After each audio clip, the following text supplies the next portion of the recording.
नमस्कार, morning bulletin में आपका स्वागत है। मैं हूं आपके साथ चावली। आज इस बुलेटिन में बात होगी, पीएम मोदी ने चुनाव से पहले बिहार को दी कई सौगातें। पीएम मोदी के कार्यक्रम में बोले सीएम नीतीश, नए कृषि विधेयकों से किसानों को लाभ पहुंचेगा, आमदनी बढ़ेगी। तेजस्वी ने पीएम मोदी पर कसा तंज, कहा इनको सब काम और वादे चुनाव के समय याद आते हैं। बिहार की जनता मूर्ख नहीं है।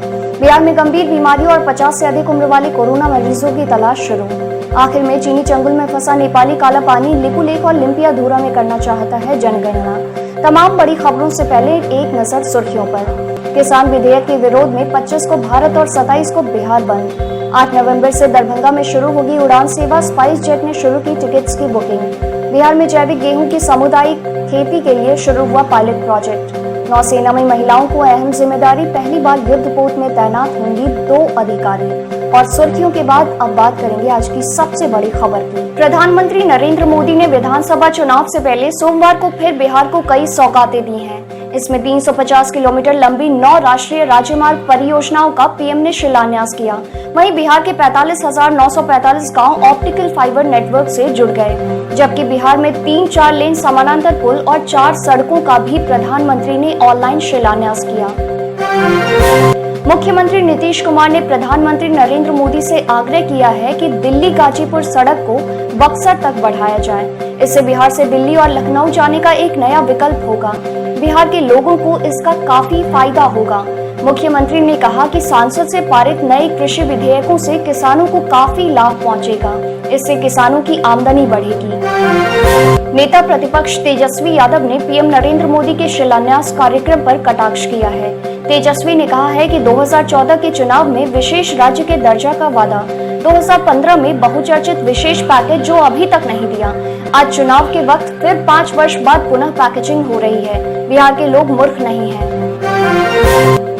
बिहार में कोरोना संक्रमितों के स्वस्थ होने की दर देश में सर्वाधिक 91.60% होने के बाद स्वास्थ्य विभाग ने अब गंभीर रोगों से ग्रस्त कोरोना संक्रमित मरीजों और 50 से अधिक उम्र के कोरोना संक्रमितों की तलाश शुरू कर दी है। स्वास्थ्य विभाग के सचिव लोकेश कुमार सिंह ने यह जानकारी दी है। अखिल भारतीय किसान सभा के राष्ट्रीय संयुक्त मंत्री नंद किशोर शुक्ला ने आरोप लगाया है कि किसानों की पैदावार लूटने की साजिश हो रही है। इसके खिलाफ 25 सितंबर को देशव्यापी संघर्ष को भारत बंद का रूप दिया जाएगा। वहीं जन अधिकार पार्टी के संरक्षक व पूर्व सांसद राजेश रंजन उर्फ पप्पू यादव ने विधेयक के खिलाफ 27 सितंबर को बिहार बंद की घोषणा की है। लखीसराय में राष्ट्रीय स्वयंसेवक संघ के वरिष्ठ प्रचारक रामविलास सांडेले को सोमवार को लगभग 10 लोगों ने पीटकर बुरी तरह घायल कर दिया। यह घटना तब हुई जब शहर के केएसएस कॉलेज के पास सुबह एक मारपीट की घटना में वे बीच बचाव कर रहे थे। घायल अवस्था में उन्हें सदर अस्पताल में भर्ती कराया गया। उनके शरीर के कई हिस्सों में गंभीर चोटें आई हैं। इधर घटना के बाद संघ के वरिष्ठ पदाधिकारियों ने साजिश के तहत हत्या के प्रयास का आरोप लगाया है।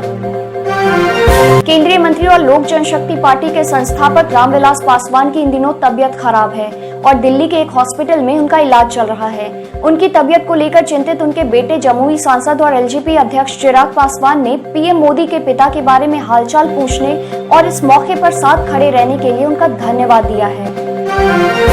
मिथिलांचल के लोगों की अपनी धरती से उड़ान भरने का सपना अब जल्द पूरा होगा। दरभंगा से नागरिक विमान सेवा 8 नवंबर से शुरू हो रही है। इसको लेकर स्पाइस जेट ने टिकट की बुकिंग भी शुरू कर दी है। विमान सेवा शुरू होने की तारीख आते ही दरभंगा के लोगों में खुशी की लहर देखी जा रही है।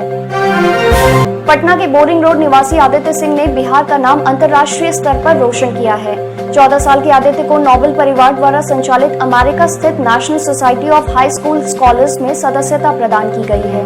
ज्ञात हो कि इसी परिवार ने नोबेल पुरस्कार की भी स्थापना की थी और दुनिया भर के सबसे मेधावी हाई स्कूल के छात्रों के लिए 2002 में इसकी स्थापना की गई थी। बिहार के किसान जल्द ही पोषक तत्वों से भरपूर गेहूं और अन्य अनाज अपनी खेतों में उपजाएंगे। राज्य कृषि विभाग की पहल से कुपोषण की समस्या से निपटने और उच्च पोषण मूल्य की फसलों को प्रोत्साहित करने के लिए पटना के बाहरी इलाके में स्थित कुकरी बिघा गांव में लगभग 1800 किसान आगामी रबी सीजन में जैविक गेहूं की खेती शुरू करेंगे। मिलते हैं छोटे से ब्रेक के बाद।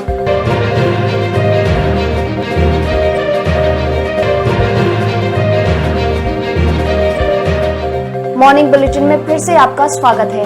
अब देश दुनिया पर एक नजर। विपक्ष ने रविवार को राज्यसभा में हुए हंगामे के चलते सोमवार को 8 विपक्षी सदस्यों को निलंबित किए जाने को लेकर सरकार पर हमला बोला तथा इस कदम के विरोध में संसद भवन परिसर में प्रदर्शन किया।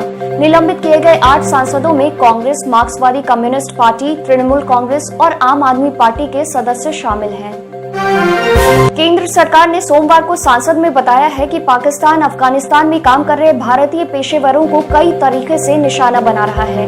पिछले 12 सालों में यहां के विकास कार्यों में काम करने वाले कई भारतीयों पर हमले हुए हैं और कईयों को किडनैप किया गया है।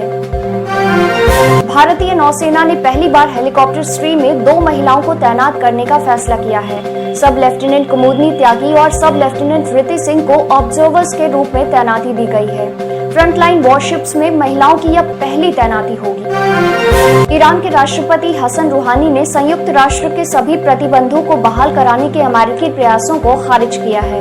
वॉशिंगटन से बड़े आर्थिक दबाव की वजह से ईरान की स्थानीय मुद्रा अब तक के सबसे निचले स्तर पर पहुंच गई है। ईरान की मुद्रा रियाल की कीमत $1 अमेरिकी के मुकाबले तेहरान में मुद्रा विनिमय की दुकानों पर घटकर 2,72,500 पर रह गई है।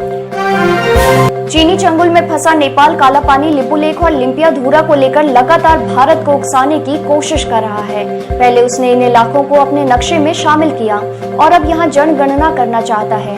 वह घर घर जाकर लोगों की गिनती नेपाली नागरिकों के रूप में करना चाहता है, लेकिन भारत की ओर से रोके जाने के डर से अन्य विकल्पों पर भी विचार कर रहा है। बिहार टिक्स के मॉर्निंग बुलेटिन में सिर्फ इतना ही। देखते रहिए बिहार टिक्स। धन्यवाद।